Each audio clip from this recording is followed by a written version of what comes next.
Welcome to Luca and Miguel. Enjoy the video. In this video, I will show how to use the Fidelity website full guide.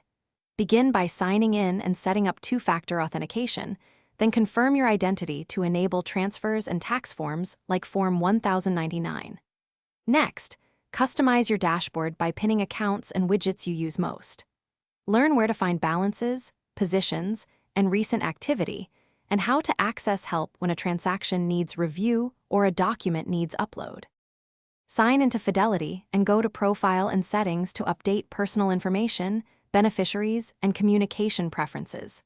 Link an external bank, complete micro deposit verification, and enable ACH for deposits and withdrawals.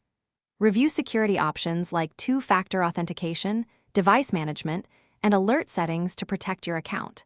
For joint or custodial accounts, check permissions and required documentation so transfers and trades proceed smoothly without unexpected holds. If you are finding this video helpful, please subscribe and like to support the channel and see more guides. Quick recommendation: the Oala water bottle is great for staying hydrated during long market sessions and while updating accounts, and it fits cup holders and backpacks easily. I find it handy when reviewing statements or trading, and you can find the link and deals in the description. Now let's get back to the video.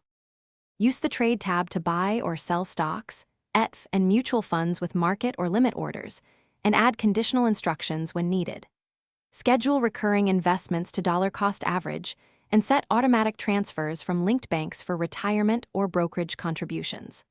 Always review estimated fees, order size, and settlement dates before submitting, and monitor order status on the activity page to confirm fills, cancellations, or any required follow-up. Thanks for watching and please subscribe. It's the best investment you'll ever make.